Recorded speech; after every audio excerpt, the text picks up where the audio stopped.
como fazer a divisão das tarefas domésticas de uma maneira muito prática e muito eficiente. Oi pessoal, eu sou Isadora, eu sou psicóloga clínica e eu sou especialista em relacionamentos familiares e conjugais, e hoje eu acho que eu vim dar uma dica de ouro para vocês sobre como fazer a divisão das tarefas. Lembrando que esse vídeo, essas dicas, elas vão funcionar para quem já sabe que precisa fazer isso, que precisa resolver essa dinâmica dentro de casa, e não para aquelas pessoas que estão um pouquinho resistentes, que acham que não faz parte do escopo de responsabilidade delas. Então não é para essas pessoas, é para quem já sabe que precisa fazer isso, para aqueles casais que de fato estão engajados em resolver esse problema, certo? Então tá, pessoal, eu vou começar a mostrar aqui para vocês a minha tela, porque eu acho que é a melhor forma que eu pude pensar em como mostrar isso para vocês na prática. Então, no vídeo anterior, a gente estava conversando sobre duas formas de como resolver esse dilema. A primeira forma que a gente conversou é sobre uma reunião de família. E como que funciona essa reunião de família? É um espaço em que o grande objetivo dela vai ser resolver os problemas. Aqui a gente não necessariamente vai estar falando sobre os nossos sentimentos, sobre o que a gente sentiu em determinado momento, em que aquela pessoa poderia ter dito as coisas de uma forma diferente, não. A gente vai estar pensando nos dilemas familiares, organizacionais da vida e que precisam de uma solução efetiva. Então, a gente escolhe ter esse momento um pouquinho mais descontraído, até de certa forma, um pouquinho mais objetivo, justamente para a gente encontrar soluções práticas. Então vamos pensar. Ali, durante a minha semana, antes da reunião de família, vamos supor que a reunião de família aconteça, sei lá, no domingo às 5 da tarde. Então, ao longo da semana, eu vou escrever, elencar alguns dos problemas que eu encontrei na casa. Então, vamos pensar, vamos supor aqui comigo. A louça ficou suja na quarta-feira, sei lá.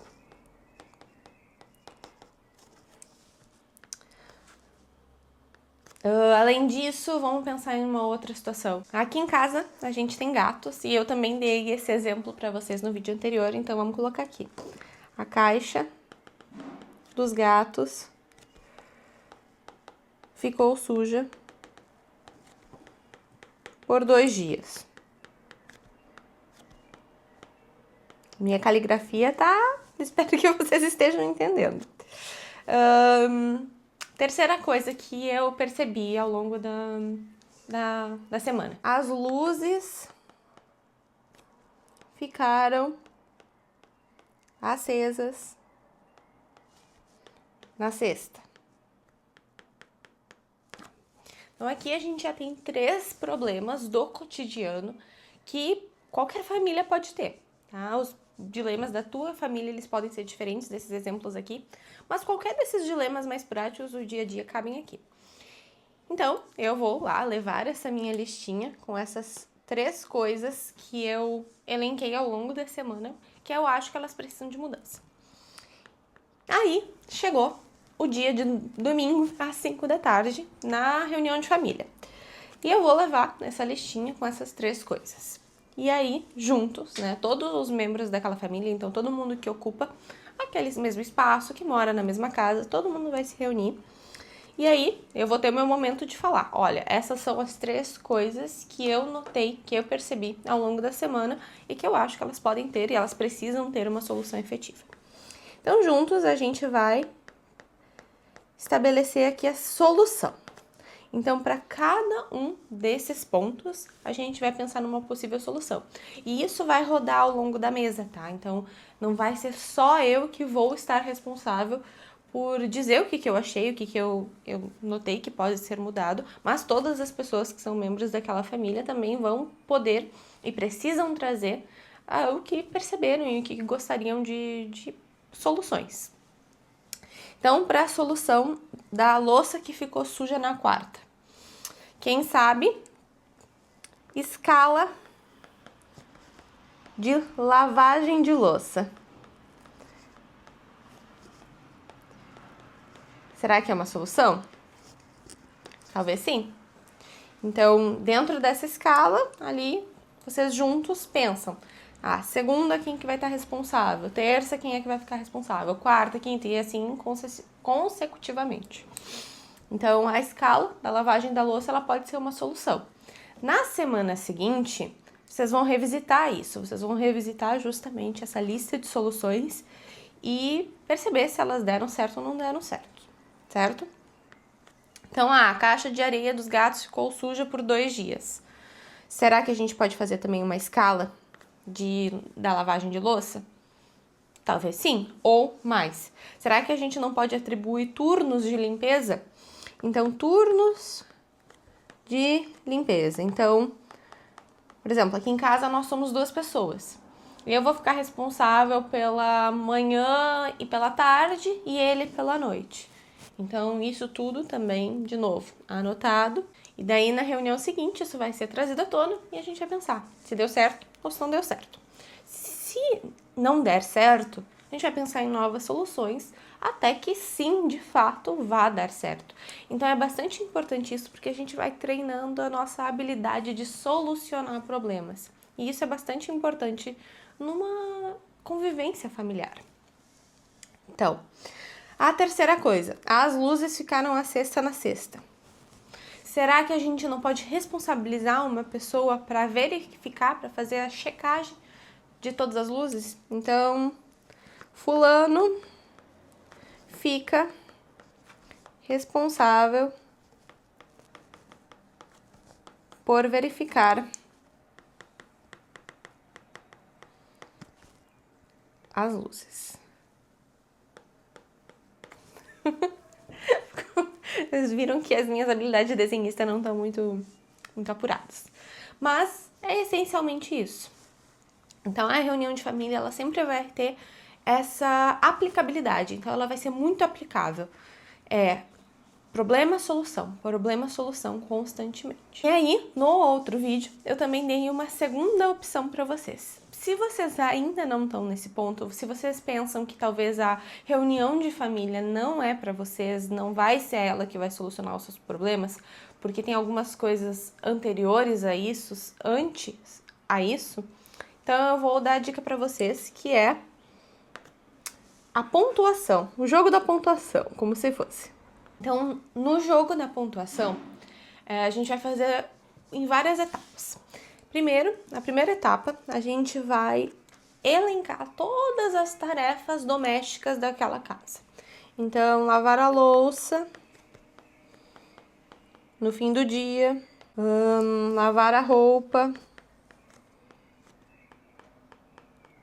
E aí aqui, talvez, guardar, estender. Uma outra tarefa seria varrer o chão ou aspirar. Enfim, vocês vão colocando todas as tarefas que na casa de vocês precisam ser feitas. E aí, ao lado, vocês vão pontuar essas tarefas. Vocês vão pontuar de 1 a 5, sendo 1 o nível mais fácil, então as tarefas mais simples de serem feitas, e 5 as tarefas mais complicadas e chatas. Bom, então eu até tinha falado para vocês na vez passada que para mim, Isadora, na minha subjetividade, lavar a roupa, guardar, estender a roupa, fazer toda a função da roupa é uma atividade que eu considero 4. Eu, Isadora. Talvez para a pessoa que mora comigo não vai ser 4, vai ser 3. Então a gente também vai colocar nessa pontuação. Então, varrer e aspirar o chão, eu acho relativamente simples, posso colocar 1. Talvez para o Matheus vai ser 3. E a gente vai fazendo isso consecutivamente. Então, lavar a louça no fim do dia. Acho que a gente entraria num consenso em que seria 3. Porque talvez fique muita louça no longo do dia, não sei, pessoal. Isso aqui estou formulando hipóteses com vocês, tá? Daí, no final disso tudo, depois que a gente fizer toda essa lista, que a gente pontuar essa lista, a gente vai chegar na hora da soma. Então, a gente vai somar e o objetivo é que fique minimamente equilibrado.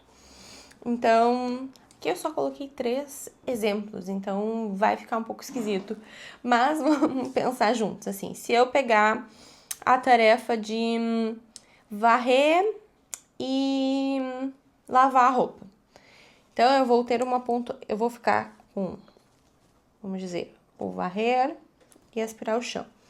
Então, o meu total vai ficar de 6.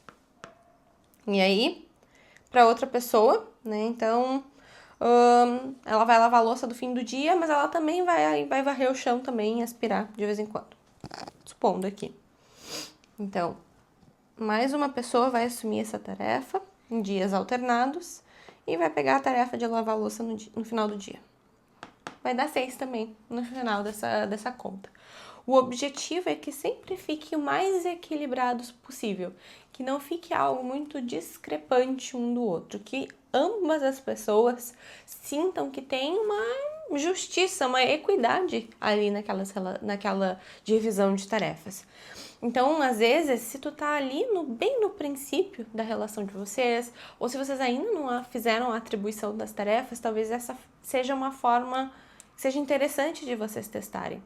E aí, né, no final, vocês podem fazer a lista de o que cada um é responsável dentro da organização da casa, né? Porque, convenhamos, a gente precisa de pessoas que são funcionais, né? Que assumam as suas tarefas para a gente conseguir ter uma relação saudável com essas pessoas.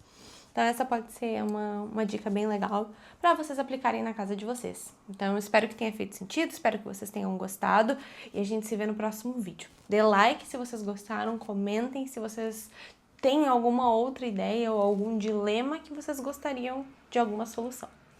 Um beijo!